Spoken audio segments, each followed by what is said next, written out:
Criminology is a true crime podcast that may contain discussion about violent or disturbing topics. Listener discretion is advised.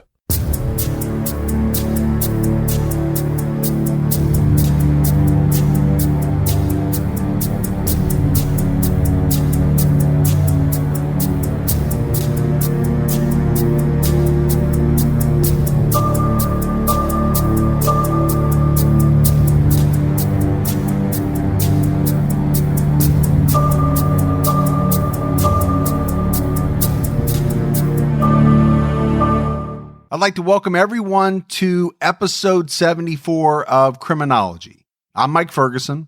And this is Mike Morford. Mr. Morford, how are you today? I'm feeling better. I'm feeling refreshed. I'm excited to go further into the Son of Sam case. How about you? No, I am as well. I think from that first episode, you really get a sense of the fear that, Son of Sam was putting into New York City.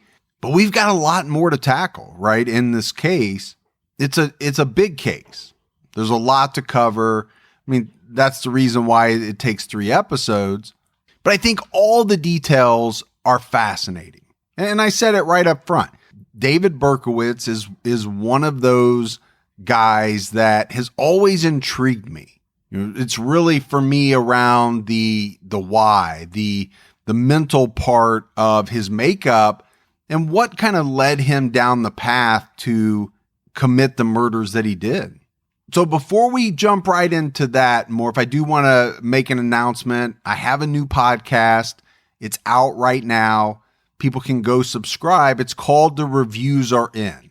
And essentially, it came about because of my, I guess, fascination, you'd have to call it, for reading product reviews, movie reviews, restaurant reviews, you name it. Anything that can be reviewed, I get sucked into a vortex of reading reviews because I think they're hilarious. So this whole podcast is based on trying to find the funniest reviews out there. So I hope people go check it out, give it a listen, see what you think. Well, you've got one subscriber at least because I just subscribed. Hey, that's all you need, right, Moore? That's all it takes to start the ball rolling. Start the train down the track. Yeah, it's nice to talk about stuff outside of true crime because I think sometimes we all need a break from that. Well, I think that's the other reason that I thought about this one, because the research for true crime, and you know this as well as anyone, it's rough, right? When you spend week after week, day after day researching some of the heinous crimes that we do, it takes a toll on you a little bit. And we all need a respite from that, whether it's watching movies, watching a funny video, whatever it is. We just, kind of thought this would be something light, something funny. I always call it like a palate cleanser. All right, Morph, let's give our Patreon shout outs. We had Sarah Jones, Shelly Fox, Samantha, Courtney Pedersen, and Clay Olson. So amazing support. We always rave about that. We appreciate all the support that we get from everyone on Patreon, on social media, word of mouth. It's all amazing. Yeah, that support, as always, is amazing, and we appreciate it very much. And if you'd like to help support Criminology through Patreon, you can do so by visiting patreon.com/criminology. All right, man, we've got to jump right in to part 2 of Son of Sam. We left off the last episode in May 1977 with the police struggling to bring down Son of Sam, despite the fact that they had, task forces and things like that. We pick up this episode in early June of 1977 because that's when Daily News columnist Jimmy Breslin received a letter in the mail from Son of Sam. He then turned it over to Inspector Timothy Dowd, who was heading up one of the task forces, and the letter read, "Hello from the gutters of New York City, which are filled with dog manure, vomit, stale wine, urine, and blood. Hello from the sewers which swallow up these delicacies when they are washed away by the sweeper trucks. Hello from the cracks in the sidewalks of New York City, and from the ants that dwell in these cracks and on the dried blood of the dead that has settled into the cracks. JB, I'm just dropping you a line to let you know that I appreciate your interest in those recent and horrendous 44 killings. I also want to tell you that I read your column daily, and I find it quite informative. Tell me, Jim, what will you have for July 29th? You can forget about me if you like, because I don't care for publicity. However, you must not forget Donna Loria, and you cannot let the people forget her either.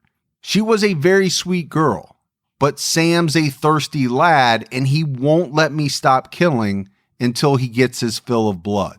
Mr. Breslin, sir, don't think that because you haven't heard from me for a while that I went to sleep. No, rather I am still here, like a spirit roaming the night, thirsty, hungry, seldom stopping to rest, anxious to please Sam. I love my work. Now the void has been filled. Perhaps we shall meet face to face someday, or perhaps I will be blown away by the cops with smoking 38s. Whatever, if I shall be fortunate enough to meet you, I will tell you all about Sam if you like, and I will introduce you to him. His name is Sam the Terrible. Not knowing what the future holds, I shall say farewell, and I will see you at the next job. Or should I say, you will see my handiwork at the next job. Remember Miss Loria, thank you. In their blood and from the gutter, Sam's Creation 44. Here are some names to help you along. Forward them to the inspector for use by NCIC. The Duke of Death, the Wicked King Wicker, the 22 Disciples of Hell, John Wheaties, rapist and suffocator of young girls. P.S. JB, please inform all the detectives working the case that I wish them the best of luck. Keep them digging, drive on, think positive, get off your butts, knock on coffins, etc. Upon my capture, I promise to buy all the guys working on the case a new pair of shoes, if I can get up the money. Signed, Son of Sam. Beneath the Son of Sam's signature on the letter was a handwritten symbol. It was an X-shaped mark with the biological signs for male and female. Above the X was a cross and the initial S. Police retrieved at least one fingerprint from the letter. Now, there are some interesting things in this letter. Possible clues, including the terms 22 Disciples of Hell and John Wheaties. And we're going to come back to those in our third part of our coverage on Son of Sam. So that was a mouthful, obviously, to read, but we got to talk about this letter, Morf. I mean, it is all over the place. I mean, just the beginning, the way it starts out, as if it's coming from the point of view of, the filth, the gutters, the cracks, and the sidewalks of New York City. It's really just kind of, ominous right from the beginning. Talks about dog manure, stale wine, urine, blood, stuff like that. Now, obviously, Son of Sam was some type of fan of the writer Jimmy Breslin. Must have followed him, chose specifically to write to him. And in the letter, he calls him Jim. It's very familiar, I guess is the word that I would use, almost as if he was writing to a friend. But I think what really gets me is, when he starts talking about Sam, that he's anxious to please Sam, he talks about how much he loves his work. That is really, really scary, because you get the sense, I think, from that he's viewing what he's doing, shooting innocent people, as a job. Day in, day out, this is what I do. Yeah, that writing is dark and twisted and very graphic and detailed, very strange. And I think people can go out and search for that letter online and just look at the writing. It's just very creepy overall. And it's very reminiscent of Zodiac. And I don't know what it is about these killers that write to newspapers, but they all have this shocking script or introduction that really grabs the attention of these newspaper people. And I think that's maybe why they write to them, because they want to shock these people that have the power to put their message out there. So very, very interesting. No, I think you hit it on the head, right? It's not as though they're just writing a letter saying, hey, this is me, I did this. It's very theatrical, right? Think back to Zodiac. Very over the top, theatrical, whatever you want to call it. And I think the Son of Sam letter is the same way. It's meant to be shocking. It's meant to grab someone, which, I mean, let's face it, as a writer, if you're writing a book, that's what you're aiming to do, right? You're aiming to grab your reader and reel them in. I don't know how, but it's as if these killers have a knack for doing this kind of writing. And I think it's funny that one line in that letter said, I don't seek publicity, yet that's exactly what he was doing. So, but I'm writing the paper knowing full well that this is going to be published at some point. Exactly. At the end of the last episode, we talked about how police were pulling out all the stops to catch the Son of Sam, starting Operation Omega and so on. But as hard as they tried, they just couldn't stop him. And on June 27, 1977, Son of Sam struck again. 17-year-old Judy Placido and 20-year-old Sal Lupo and two other male friends had driven from Judy's home to a disco located at Northern Boulevard and 211th Street in Queens. After several hours, Judy's two friends left, but she stayed behind with Sal. At around 3 a.m., the two left the bar and walked to Sal's car, which was parked at 211th Street south of 45th Road. This was a pretty short walk, only about 500 feet away from the disco. Sal's car was parked under a large oak tree and next to a white picket fence alongside an A-frame house. The two sat in Sal's car, chatting and smoking cigarettes. At 3:20 a.m., the peace of the early morning hours was shattered by gunshots. A gunman shot 4 bullets into the car. Judy suffered wounds to her right temple, right shoulder, and the back of her neck. Sal jumped out of the car and ran back to the disco to get help. Judy staggered out of the car and walked to the corner of 45th Road, where she collapsed in the middle of the street. Judy survived and was taken to the ICU at Flushing Hospital, where she underwent surgery. Sal was treated in the same hospital for a wound to his right forearm, and he also survived. One witness who lived across the street from the shootings said she heard gunshots ring out around 3 a.m. Another witness told police he thought someone had set off fireworks in the neighborhood, something that he said happened, every once in a while. The shooter did not leave a note behind, but police were confident that they knew who had shot at the couple, and ballistic tests would later prove it. At a news conference in the 109th Precinct Station House on Union Street in Flushing, Queens, Inspector Dowd said, "Our ballistics test showed that the bullets came from the same .44 caliber revolver that was used in the other shootings."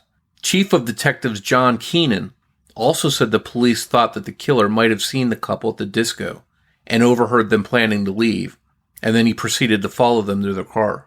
In a directive titled .44 caliber killer, police described the killer as white, 20 to 35 years old, medium to tall in height, of a medium build, and with modern styled, for the time, dark hair.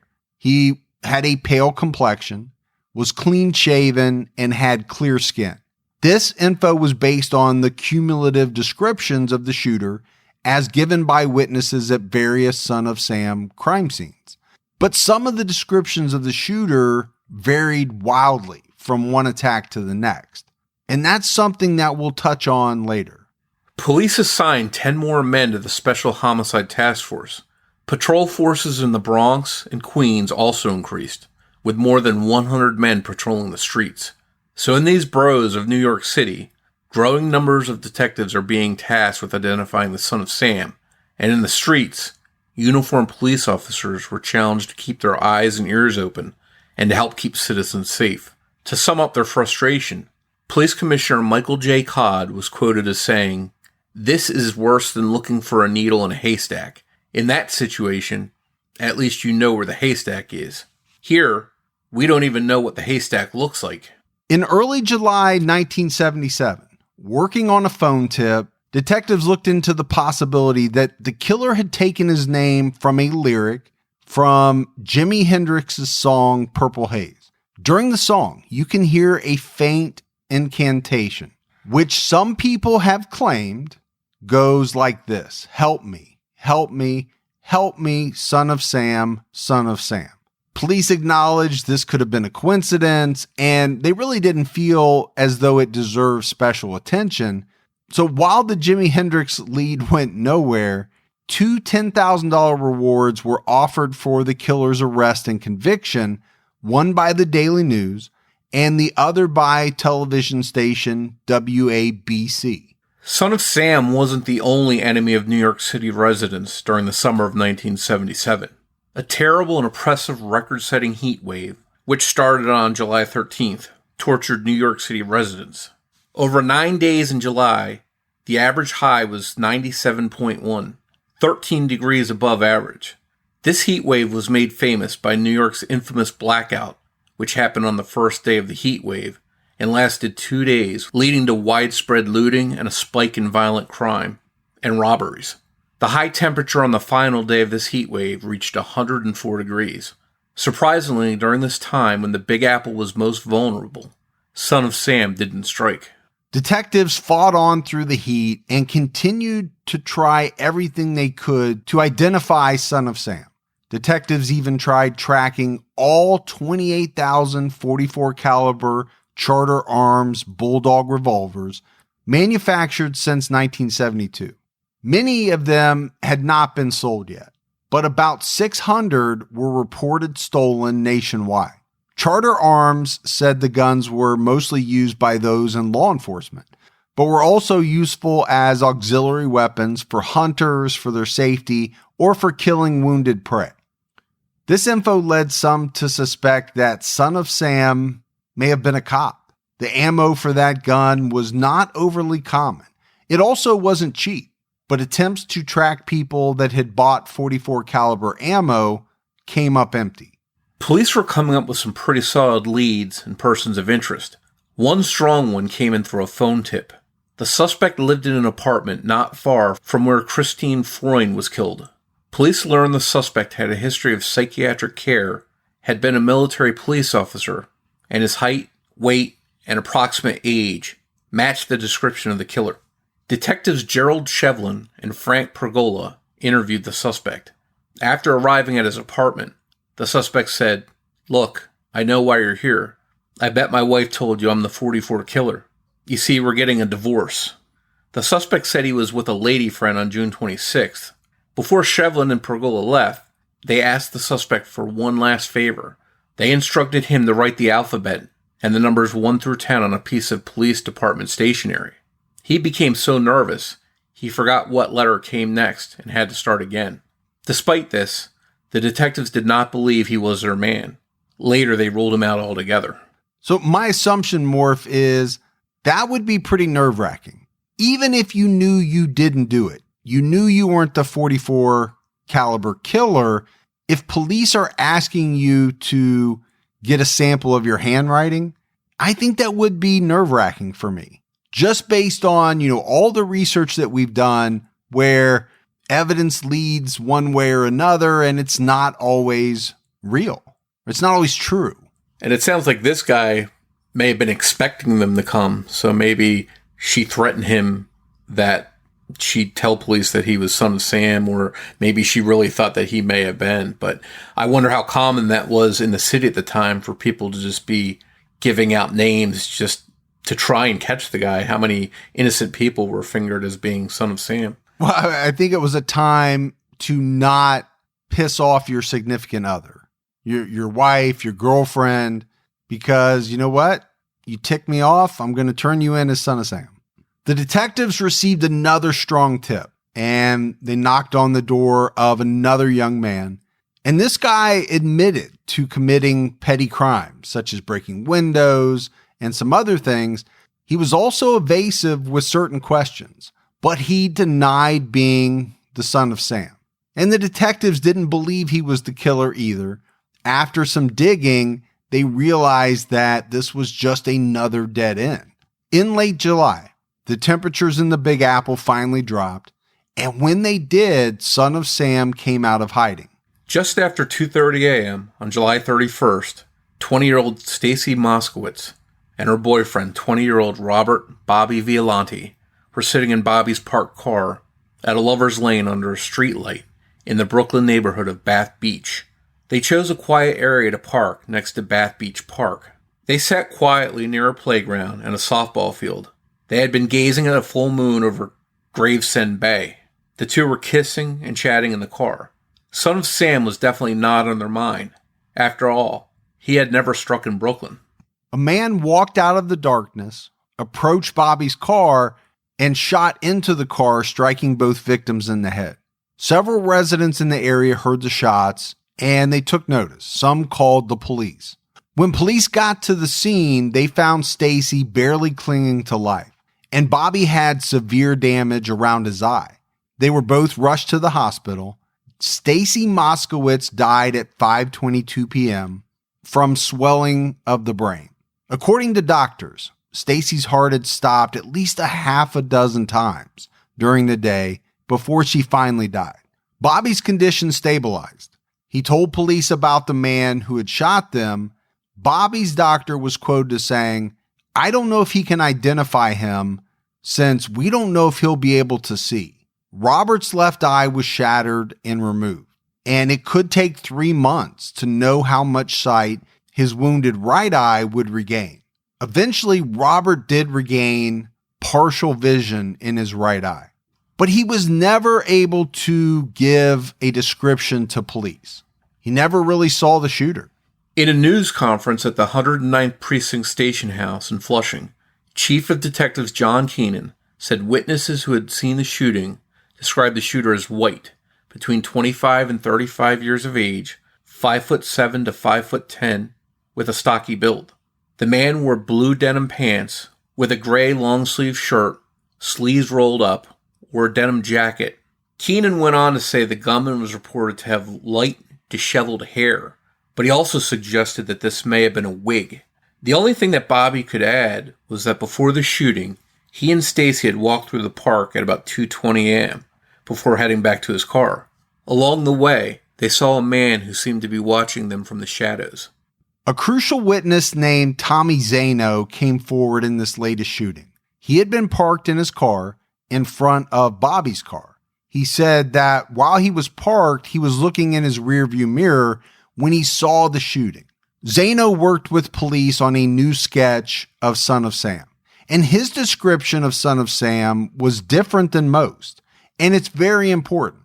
And we'll touch on that in part 3 of our Son of Sam coverage. But Zano wasn't the only important witness on the night of the Moskowitz-Violante shootings.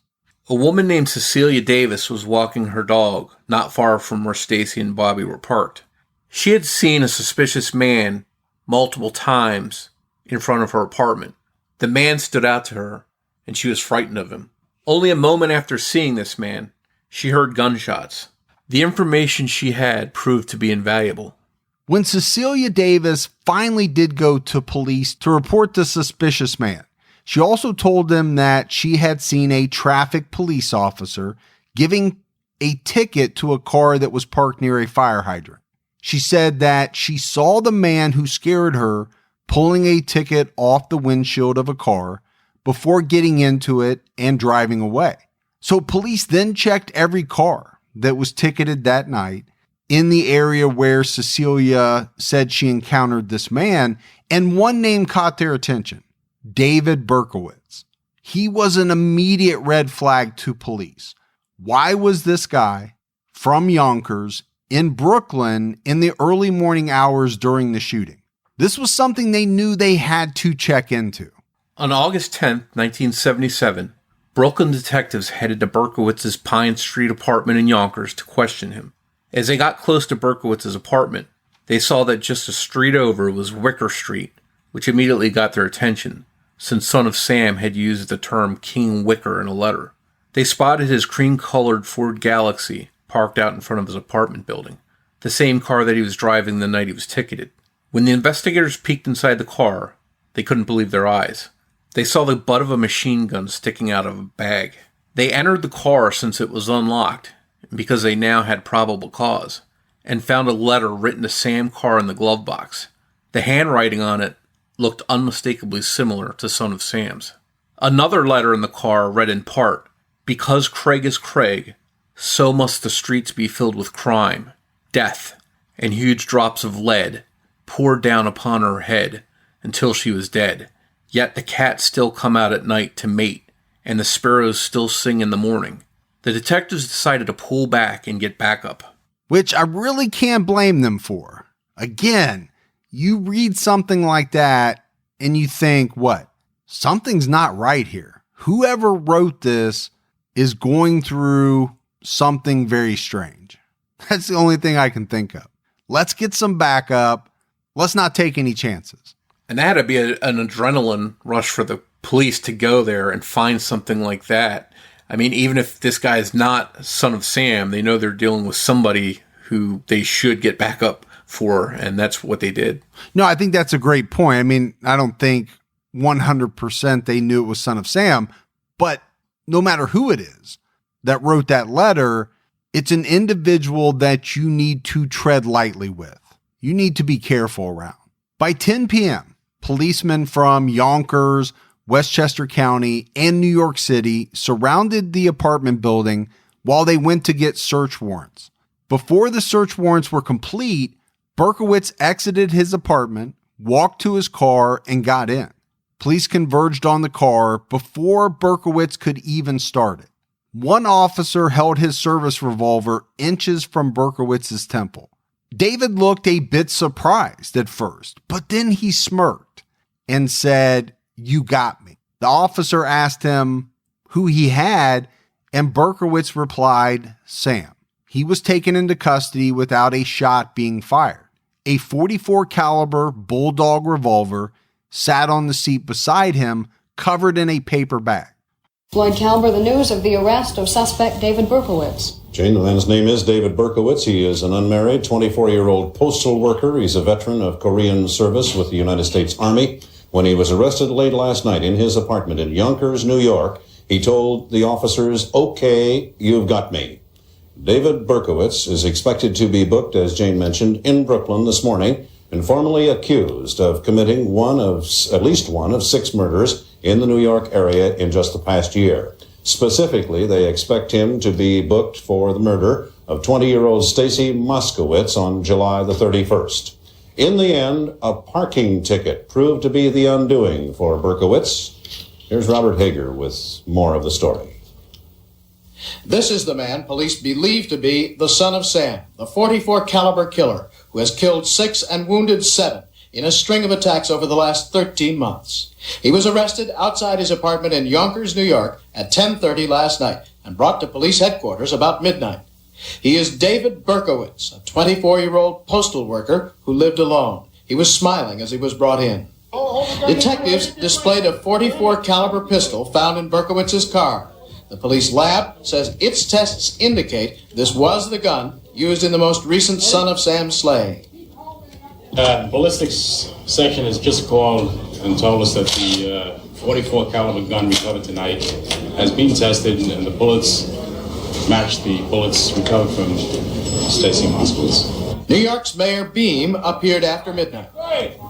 I'm very pleased to announce that the people of the city of New York can rest easy this morning because of the fact that the police have captured a man whom they believe to be the Son of Sam. It was Berkowitz's car that led police to him. It had been ticketed for being parked by a fire hydrant on the night of the most recent murder, just a few blocks from the murder scene. Routinely following up the ticket, police found the car in Yonkers and noticed a .45 caliber machine gun inside and an envelope addressed in the killer's style of handwriting. He was apprehended. He was advised of his rights. And he resisted. Advised that he was under arrest, advised of his rights. No, he was resigned to what appeared to be his fate. Did he make any admissions? He made a statement along, "Well, you got me." 1 and 3, right? Besides the .44 pistol and the .45 machine gun, police seized a lot of ammunition at Berkowitz's apartment, along with a folder of press clippings with a poem written on the outside. The suspect doesn't bear much resemblance to any of the recent artist conceptions used by police, but one sketch drawn over a year ago does bear some resemblance to this Polaroid picture taken of the suspect on this night of his arrest.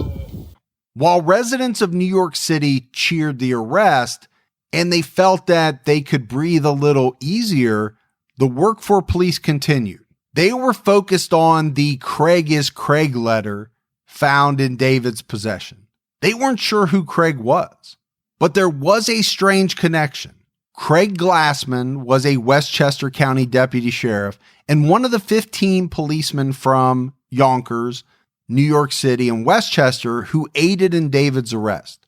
As it turned out, he also lived in the same apartment complex as David Berkowitz. When authorities released the recent sketch of Son of Sam, Craig Glassman passed on David's name to the city police. He had been watching David Berkowitz for some time after Sam Carr, his neighbor, turned in a threatening letter that he suspected was written by David Berkowitz. And Craig Glassman himself had received multiple anonymous threatening letters. When police entered David Berkowitz's apartment, it was a mess. Graffiti with satanic slogans covered the walls. They found poems that were satanic in nature. They also found a diary or journal of sorts that had over 1,400 arsons that David had committed and logged in the notebook. He had started the journal when he was 21 years old. It was later determined he could not have committed all the fires, but it was bizarre nonetheless. On August 11th, 1977, detectives interrogated David for about a half hour in the early morning. He confessed right away and stated that he wanted to plead guilty to the crimes he committed. During the interrogation, David claimed that his neighbor's dog, Harvey, was responsible for making him kill. Harvey, he said, demanded the blood of pretty girls. He also said that Harvey was possessed by a demon. So you and I cover a lot of cases, and it always gets to me, I guess for lack of a better term, when somebody is finally caught and they start the interrogation. And in this case, it was a half hour. And David Berkowitz said, "Yep, you got me. I want to plead guilty. I want to admit to everything I've done." I always find that fascinating because to me, it's almost like, I don't want to say they're glad they got caught. You almost sense this kind of sort of relief. All right, it's over. You got me. I'm not going to put up a fight. I'm just going to tell you everything. And I think that's true if you look at different cases like BTK. At some point, they want to capitalize on the attention they've already gotten, that they were already seeking, and they just lay out the cards on the table. And then you have other killers, like the alleged Golden State Killer, Joseph D'Angelo, that never really sought publicity from newspapers, and he hasn't said a word since being arrested. So it's interesting to see how some of these guys react once they are in custody. Well, and to your point, I think you're right. It definitely seems to be the ones that have communicated with police. So, let's go back to Zodiac. If Zodiac was caught, he would probably be the same way, don't you think? Yep, you got me. Here's everything that I did. Yeah, I don't think these guys want to get arrested, but now that they are, why not get the attention I've been seeking all along? Right. No, I think that's absolutely right. After his arrest, neighbors and coworkers started coming forward and described David as quiet and a loner. He kept to himself and never went out with women. One of those coworkers came forward and spoke to the news about his interactions with David Berkowitz. We worked together for about 2 or 3 months, and we sat and had coffee together, and he did a lot of talking mostly about, he liked to go fishing, and he did a lot of reading. He liked to read, I think mostly novels, and the only thing he ever said about the Son of Sam was that he advised one girl to put her hair up in a bun, that she shouldn't wear long hair because that's what Son of Sam was after, girls with long hair, long brown hair. And That's about it. He actually advised one of the girls he was working with that she should wear her hair up? Right. He told her to wear her hair up, that Sam is going after girls with long hair, long brown hair. On August 13th, 1977, David Berkowitz's adoptive father, Nathan Berkowitz, spoke at a news conference. He said, "If what I read is true, I would like to say to all those families that have lost children and have had children injured, I deeply grieve for you with all my heart. If David did these things, I don't expect you to forgive him, as this would be too much to ask of you. All those people who have known David and me, we too are victims of this tragedy. I will live with this heartache for the rest of my life." Asked what he thought when he first heard about the killings, Nathan replied, "I thought it was a nut doing it." In early September 1977, David's father, Nathan, moved to become conservator of his son's property. According to papers filed in state Supreme Court in Brooklyn, Nathan Berkowitz said in a sworn affidavit that he had reached the unavoidable conclusion that my son is not capable of managing his income or assets and was not able to enter into or negotiate various contractual arrangements which have been and which, upon information and belief, will be offered to him. Sometime later, Nathan was granted conservatorship. And you have to examine this. David's father wanting to be his conservator because he believes, based on what David has done, there's going to be book deals. There's going to be movie deals offered to David. I mean, today, Morf, you don't even think about that, right? It's unheard of. But back then, it was technically legal for a murderer to essentially profit from their crime. And it would be this very case and the resulting Son of Sam law that came out of it that would ultimately prevent murderers, killers, people like that from profiting off of the heinous acts they commit. Yeah, because how horrible would it be for family members of murder victims to know that somehow these killers or the estates of these killers or families of these killers were making money off of their loved ones' deaths? That's got to be a horrible feeling for them. Well, it would be like a second punch to the gut. You've lost a loved one in a terrible way. And now they're going to make a movie, right? They're going to write a book. That's going to happen. But to find out that at least part of the proceeds, whatever part it is going to David Berkowitz or any killer, it would be stomach churning. I mean, as a parent of a murdered child, that would be hard to live with. Following the arrest of David Berkowitz, Robert Violante's mother, Teresa Violante, Stacy Moskowitz's mother, Nasa Moskowitz, and Donna Luria's father, Michael Luria, had strong words for the man who was accused of killing or trying to kill their children. After I saw what had happened to my boy's left eye, I had wished that his eyes could be taken out of his head for Robert's sake. And I hope he lives a long time with this in his heart. And I hope he never has a minute's peace. Never. Never. Just once I want to get my hands around his throat. He took something from me. So wouldn't you feel the same way? Around the middle of September 1977, families of the victims stood outside the Kings County Psychiatric Hospital where David was being held to see if he was mentally fit to stand trial. The families called for revenge. They chanted, "We want justice," and they carried signs that read, "The rope for Son of Sam," "Kill Son of Sam," "Revenge now," and the victims' families have paid enough. Now Son of Sam must pay his price.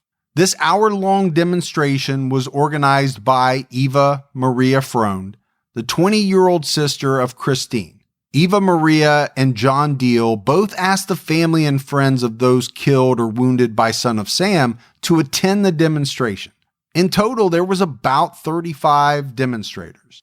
Following his evaluation at the Kings County Psychiatric Hospital, David Berkowitz was found to have issues with paranoia, but it was established that he knew right from wrong. David actually had 3 separate mental health assessments done, and all of them determined that he was competent to stand trial. So at this point, it was known David Berkowitz would have to face a trial. Now that Son of Sam wasn't hospitalized and was instead in jail, the next step in the judicial process was figuring out where to try David Berkowitz. Defense attorneys argued that intense media coverage of the case had, quote, poisoned the entire New York City area and intensified the hostility against anyone accused of such atrocious crimes. David's lawyers took it a step further and said there should be no prosecution at all because he couldn't possibly get a fair trial anywhere in the state of New York. The appellate division of the Supreme Court disagreed. It said given the size of Kings County, around 2 million people, a fair trial was still possible. In early May 1978, David's attorneys, Ira Jultak and Leon Stern, expected him to plead guilty by reason of insanity in Brooklyn to at least one of the murders, and possibly all 6 that were committed by the Son of Sam. But David Berkowitz flat out refused. He was not going to plead guilty by reason of insanity. The case of the people against David R. Berkowitz went to trial on May 8, 1978. David pleaded guilty to all charges against the advice of his lawyers. 3 state Supreme Court justices presided, one from each borough where the crimes took place. They determined that David answered more than 150 questions clearly and generally, without hesitation, and was voluntarily pleading guilty. Additionally, David said he was, quote, an excellent shot, and admitted each murder and all other crimes connected with the shootings. When he was finished, the 3 justices accepted his pleas. During the questioning, one justice asked David Berkowitz, "Did you intend to cause serious injury to them?" Berkowitz said, "Oh, no, sir." The justice asked, "You didn't?" David replied, "No, sir. I wanted to kill them." Morf, I don't know how much more direct somebody can be when standing in front of a judge or a panel of judges. I didn't want to hurt them. I wanted to kill them. He's not leaving any room for doubt. Yeah, he's definitely not dancing around the issue. He's straight to the point. But I think the question that jumps out to me is why? Because I think you have a case to be made here, right, with David Berkowitz that he's mentally ill, and pleading guilty by reason of insanity would be a real defense, I think, for this guy. So the question is, why did he not want to do it? And I think there's a couple of thoughts. One maybe being that he didn't want people to view him as insane because he was seeking the notoriety for his killings. He wanted to take credit, and he wanted to take credit as a sane person who knew what he was doing. I can't think of any other explanation, Morph. Maybe there is something else that's not jumping out at me. That's the one that comes to mind. I think you're on the money there, Mike. And in episode 3 of our Son of Sam coverage, we'll explore another possibility of why David Berkowitz might have been so quick to take responsibility for all the crimes.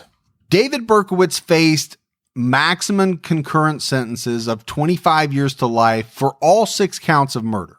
He also faced a maximum of 25 years in prison for the attempted murders of the 7 wounded. He would be given credit for time already served in custody. But under New York state law at the time, his cumulative sentence could not exceed 30 years to life, which would make him eligible for parole at age 54. Life sentences back then were not administered consecutively, the rationale being that a defendant has only one life. And I think more if you hear the old joke is, this person got 4 life sentences. When he dies and comes back to life, the person that he comes back to life as has to serve a life sentence. There's comedians that have talked about things like that.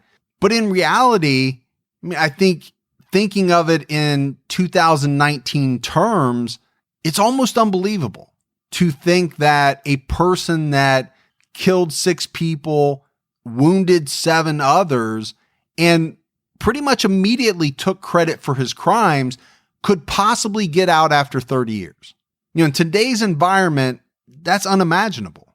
And I think the reason why they stack life sentences the way they do now, so many on top of each other, is just to ensure that there's no possibility of parole, that one way or another somebody will die in jail.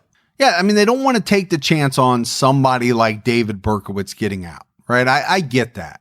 Donna Luria's parents, Michael and Rose Luria, were present in court and wept as they heard David admit to gunning down their daughter at close range. Michael Luria said during a court recess, "Justice is not going to be done. He should go to the chair like he's supposed to." Also present were the parents of Stacy Moskowitz, Jerome and Nisa Moskowitz. Nisa Moskowitz remained expressionless behind dark glasses throughout the morning, but Jerome later put his head down on the bench in front of him and cried. Sentencing was scheduled to take place on May 22nd, 1978. On that day, David arrived at the courthouse around 10 a.m. and was taken to the 7th floor office of the chief court officer.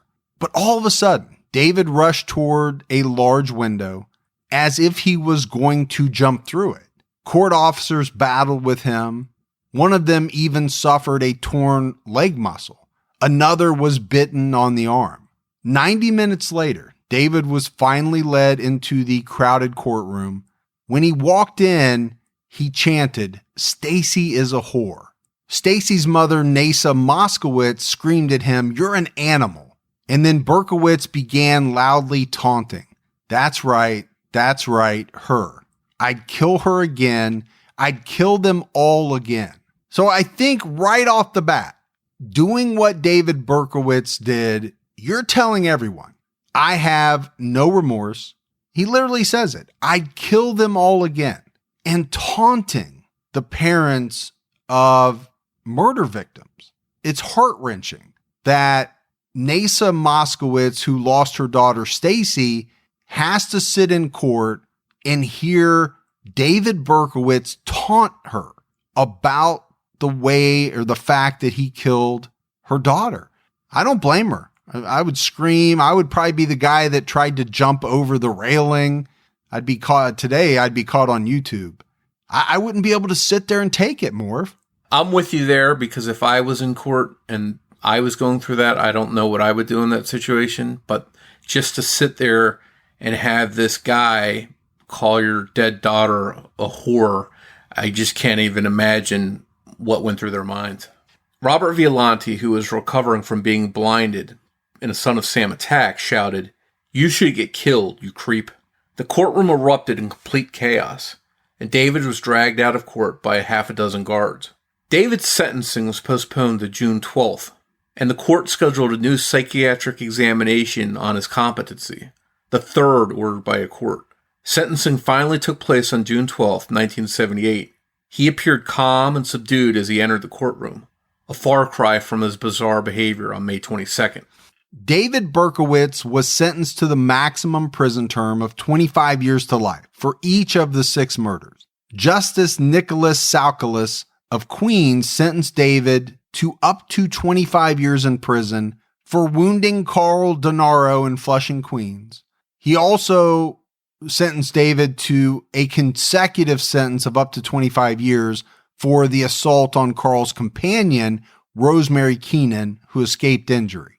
For the attempted murder of Judy Placido and Sal Lupo in Bayside, Queens, Justice Saukalis imposed 2 25-year terms plus 15 years for assault, all to run consecutively.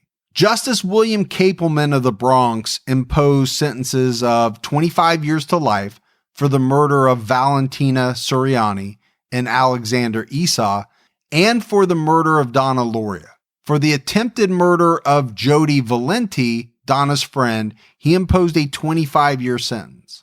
After sentencing, David was taken to the State Correctional Facility at Ossining, New York, on June 13, 1978. He arrived shortly after 6 a.m. and was photographed, fingerprinted, and given the official green uniform for state prisoners. A short while later, he was transported to maximum security Clinton Correctional Facility at Dannemora, New York for classification. He was under 24-hour-day observation.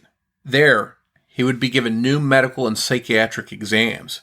If those exams showed a continuing need for psychiatric care, a determination would be made to surrender him to the State Department of Mental Hygiene. Wow, Morph, mental hygiene. That's a term that you don't hear very often. I'm assuming they don't use that still today. It's not something that I've heard a lot. Yeah, that sounds like a throwback term there. A few weeks later in July, David Berkowitz was declared insane by a Clinton County surrogate in Plattsburgh, New York. He was transferred under heavy guard to the Central New York Psychiatric Center in Marcy, New York.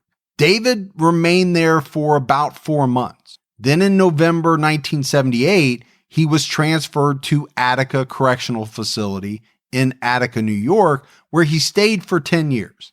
He later described his time in Attica as, quote, a nightmare. While at Attica Prison, on July 10, 1979, another inmate slashed David's neck with a razor blade as he was delivering hot water to inmates in protective custody at the prison's reception building. Unlike most inmates at Attica Prison, the 18 in this area were issued razor blades, one at a time, for shaving. The wound on his neck required 50 to 60 stitches, and he refused to name his attacker. Eventually, the name of his attacker was released years later in 2015. The attacker's name was William E. Hauser, who was a convicted killer. So I think everyone knows, Morph, right? Attica is no joke. David described it as a nightmare. People tried to kill him. I don't think anyone felt sorry for David Berkowitz. I can just imagine a family member reading this in the newspaper, probably standing up and cheering that someone tried to slash his neck. I mean, that's how hated this guy was, especially, obviously by the family members of victims. They hated this guy so much that I'm sure they were glad to hear that his time in prison was no picnic.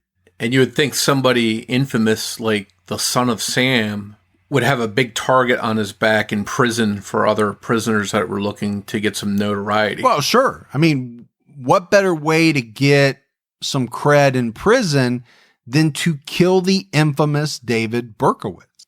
A few months prior to his attack, David admitted at a press conference that the demonic possession involving Sam Carr's dog Harvey was all a hoax. He said he had made it all up so that he could plead insanity, which is strange because he didn't do that anyway. Maybe he was thinking ahead and decided against it later. After his time at Attica, David Berkowitz was transferred to Sullivan Correctional Facility in Fallsburg, New York, and he stayed there for many years. Today, he's at maximum security Shawangunk Correctional Facility located in Wallkill, New York. The one thing that jumps out at me, Morph, about all of this, New York has some pretty famous prisons, if you think about it. Yeah, a lot of them you hear about in different movies and TV shows, so the names sort of sound familiar when you hear them again. Yeah, Attica, Dannemora. I've never heard of this Shawangunk, but I've heard of Wallkill, New York, and I think that's maybe that's why, just because the prison's there.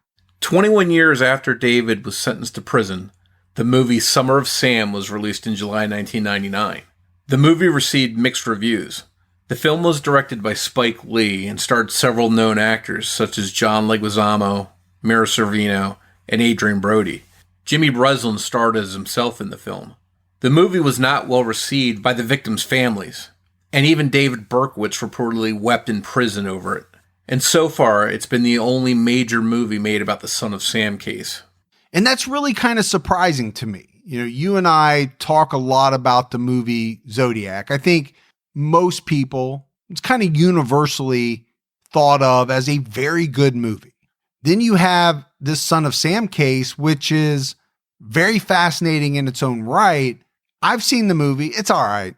It's just, I guess it just comes down to, the direction that they decide to take the movie in, the actors, the casting, all of that stuff. Yeah, I'm right there with you. I thought the movie was okay, but it definitely wasn't a quote-unquote Son of Sam movie, which I think would make for an interesting movie if somebody did a film sort of in the vein of Zodiac, the way David Fincher did that. If somebody did that with the Son of Sam case, that would be an interesting movie to watch. I absolutely agree. In 2002, David had his first parole hearing, but he asked for the hearing to be canceled because, according to him, he deserved to be in prison for the rest of his life. 4 years later, in 2006, Nasa Moskowitz wrote David a letter in prison saying that she forgave him for killing her daughter, Stacy. And the timing of this letter, Morf, is so eerie because Nasa passed away later that year on September 26, 2006. Nasa's story is a very sad one. Not only did she lose her daughter, Stacy, to murder at the hands of David Berkowitz, she lost her husband, Jerome, and her other 2 children died before she did. That's tough. That's very tough. You know, the old saying is a parent should never outlive their child.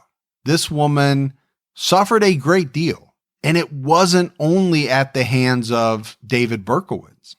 And I wonder if somehow she felt some lift of some kind of burden lifted off her chest before she passed away by forgiving David Berkowitz and telling him that she had forgiven him. I imagine she did. You know, that's one of those questions that I struggle with. If for some reason something like this were to happen to me, I don't know if I could do it, Morf. I don't know that I would have I don't know if you call it strength, the resolve, whatever it is, the compassion to forgive a person that murdered my loved one. I'm just not sure I could do it. I don't think I have it in me. At some point, David Berkowitz became a born-again Christian and wanted to be known as Son of Hope instead of Son of Sam. Today, he is at peace in prison and feels that the issues that caused him to commit such heinous acts in 1976 and 1977 are behind him. Although he has had some health issues while in prison, including heart surgery in 2018, the Son of Sam, or now known as the Son of Hope, remains alive and well, spending the rest of his life in prison. Today, he's 66 years old. David is resigned to the fact that he's going to die in prison. You would think that the Son of Sam story ends there, but according to some, it doesn't. Berkowitz has nothing to gain to talk. The only thing that's going to make him talk is a guilty conscience, and I guess by finding God, he's kind of circumvented that whole guilt thing because, you know, according to him, God has forgiven him. He didn't shoot me, so I can't forgive him for shooting me. Some people believe that David Berkowitz did not act alone. They believe that he either had help or that some of the shootings were carried out by someone else. And as you just heard, Carl Denaro is among those people. And we'll dive into that part of the story in our 3rd installment of our Son of Sam coverage. Thanks goes out to Debbie Buck at TrueCrimeDiva.com and Kate Morris for writing and research assistance in this episode. As always, if you haven't done so, take a minute, go out, give us a 5-star rating if you love the show. That goes a long way towards helping other people find the podcast. And keep telling your friends. Word of mouth is amazing. If you want to find us on social media, we're on Twitter with the handle @CriminologyPod. You can also find us by searching for us on Facebook. Just search for Criminology Podcast. And if you'd like to join our Facebook discussion group, we're approaching 5,000 members. That's called Criminology Podcast Discussion and Fans. All right, Morph. So that is it for part 2 of Son of Sam. But we'll be back next Saturday night with the finale, part 3. So until then, this is Mike Ferguson. And Morf. And we'll talk to you next week. Take care, everyone.